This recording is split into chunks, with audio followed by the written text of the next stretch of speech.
I really had to stop and think for a while on how to review 2012 because I'll be honest with you, I walked in this one with a really, really bad attitude, with a review almost pre written in my head. And I think you can understand why when you see that this is almost identical to every other movie that Roland Emmerich has ever made. Movies like Godzilla, most famously, I think, Independence Day, The Day After Tomorrow, that kind of thing. This guy has some kind of fetish with destroying the world, or at least, several large landmarks. And I hated every one of his movies up to this point. And I walked out of 2012 actually pretty entertained. And yet I didn't know why.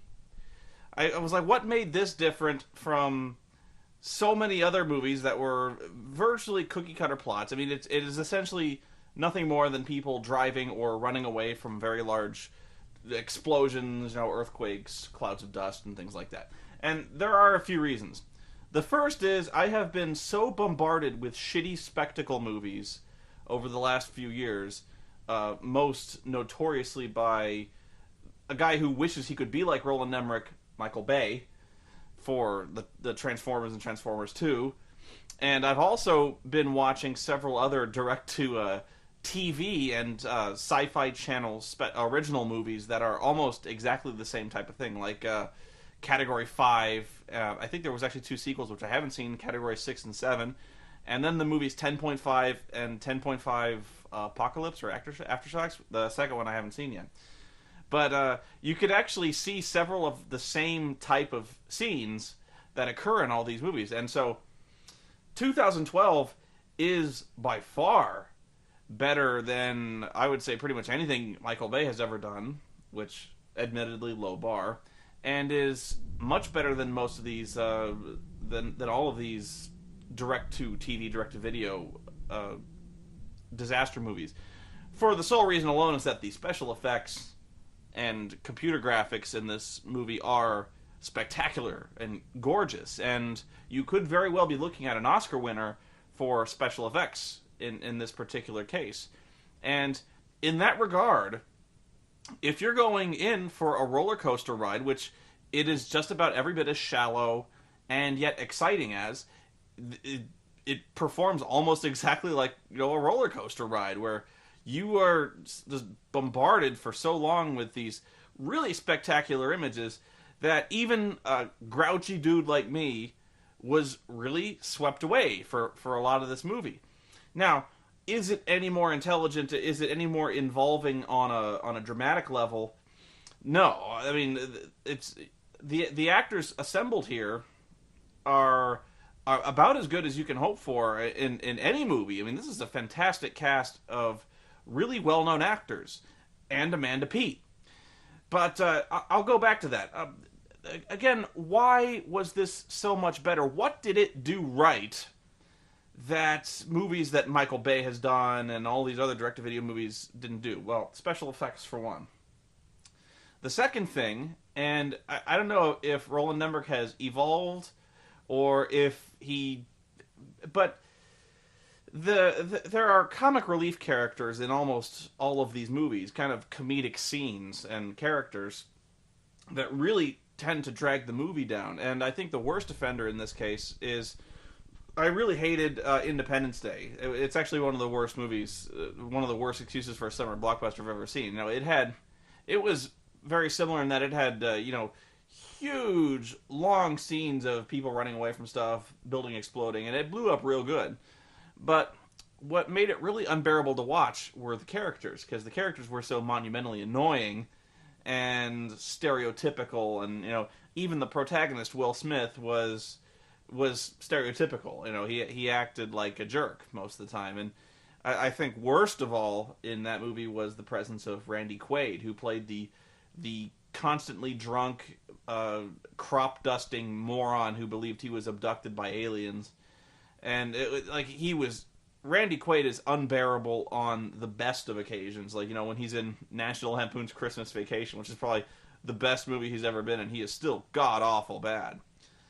And you can't make a movie like that. It doesn't matter how good your movie is when you've got all these annoying characters. And in fact, Michael Bay seems to start his movies with the extremely annoying characters, and then kind of like he's like, we don't have enough annoying characters, we don't have enough leg humping, we don't have enough annoying as fuck, not funny comedy. So like he starts with a mountain of that, and then puts the explosions around it. At least Roland Emmerich tends to start with the core story of explaining why things are blowing up, and then kind of puts annoying characters in them.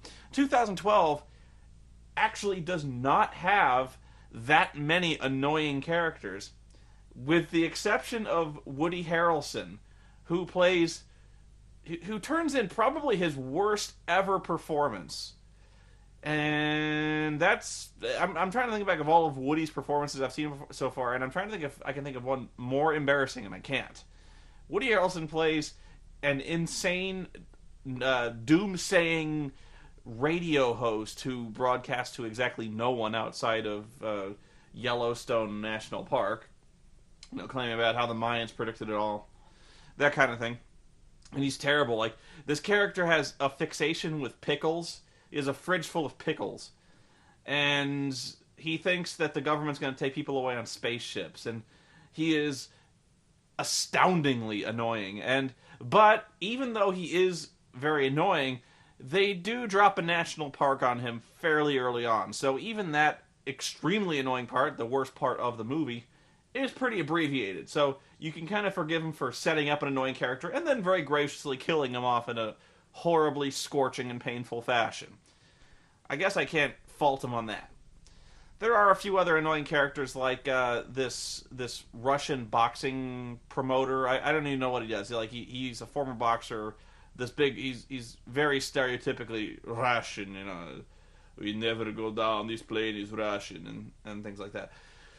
And his trophy girlfriend, but even they are fairly restrained, at least in terms of disaster movie death fodder. It's not too bad. And I think that was kind of what really kept me at this. There wasn't these really annoying characters that kept taking you out of the movie. At least when they were there, they kind of seemed necessary. At least they didn't seem tacked on. They weren't shrill. They weren't horrible. When all the shit was going on around them, they shut the fuck up. I remember, like, I hate to keep going back to Transformers 2, but in that movie, there were like no less than 4 characters who would start jabbering endlessly and like panicking, go go go go go go go, ah! And Shia LaBeouf in those movies would literally go into full-throated womany screams. Like he screamed like a woman, and like the kind of stereotypical 1950s woman who would see a rat and jump up on a table and go, ah! Like that kind of screaming. And it really robs the scene of any kind of tension, and it's unintentionally funny because it's just bad. I'll tell you something. You don't need to work to make a movie like 2012 funny. It's already funny because it's so ridiculous, it's so shallow, it's so implausible, and it's so ludicrous that these characters are surviving the situations that they're surviving, that it's already pretty funny. You don't need to add in humorous characters. I guess maybe they felt like, with a lot of movies, you need to add in comic relief to lighten the tension.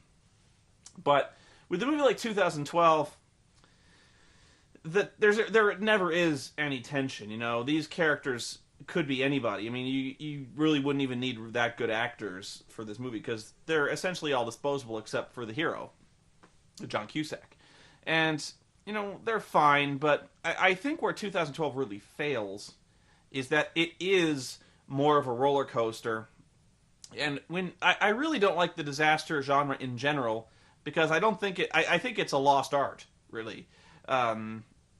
They have not made good disaster films in a long, long time, because I think if you compare it to movies like Towering Inferno, Poseidon Adventure, those type of films, the movies that you see now really don't have any kind of emotional impact. You don't have any connection to the heroes. You don't have any dramatic or emotional investment in the characters. And with the old movies, you really got to know these people. you got to feel that they were authentic type of characters, and when they died or when they were in danger, you felt a real sense of tension. In this movie, these characters are virtually nothing more than their skill sets. Like this guy can fly a plane. Let's bring him along. Or this guy happens to be Russian. That's his one defining trait. Or this woman has very nice boobs. Nothing. They're the very definition of one-dimensional characters. You could easily replace them with cardboard cutouts, and they would have just as much dramatic impact as when they are hit by a falling rock. And so, as these cities are exploding, as entire states and land masses are sliding into the ocean or hit by tsunamis or volcanoes rise up from underneath them and destroy them, that's all done very well, but you have no real feel of the death toll, the emotional and physical loss of these people, of these monuments. You're just watching explosions, and like I said, it's done well, but you don't feel any kind of real sense of devastation or fear or even any kind of sense of danger, because he's going to make it. Of course, there's no movie if he doesn't make it. In movies like The Towering Inferno, you don't necessarily know they're going to make it. In Poseidon Adventure, you don't necessarily know if they're going to make it. So I think the dramatic tension in the movies look much more spectacular now. But it's all about spectacle, it's not about character. Whereas in the old days, maybe the effects weren't so good, but the story was first and foremost a big part of it. So to sum up, too late, I would seriously, I liked 2012. It is probably the best Roland Emmerich movie ever made, and I don't think he'll ever be able to top it. Now, if you're not a fan of this type of picture, then you don't want to see it. I mean, it's a disaster movie. The entire movie is blown for you in the trailers. You're watching these monuments explode. It's all very well done. And I'm trying to think of other things that really stood out to me. And there is a large amount of awesomeness to be found, that intangible awesomeness quality. And like I said, things happen in this movie that are so patently implausible that it becomes funny, that you don't need comic relief. For instance, like John Cusack able to outrun, this volcanic smoke cloud, and almost a virtually identical scene is done in Independence Day, where Air Force One flies away from the wall of fire. Emmerich does this he does this exactly one too many times, where I think there are 3 scenes where an airplane drives away on a crumbling runway. The entire world is like sloping away behind this plane, right? And this gigantic volcanic cloud is coming, and they're driving away as fast as possible, and the end of the world is in front of them, and will they manage to get enough speed to take off and fly safely over the danger? And yes, they do, and they do this 3 times, and the 3rd time is the one time too many.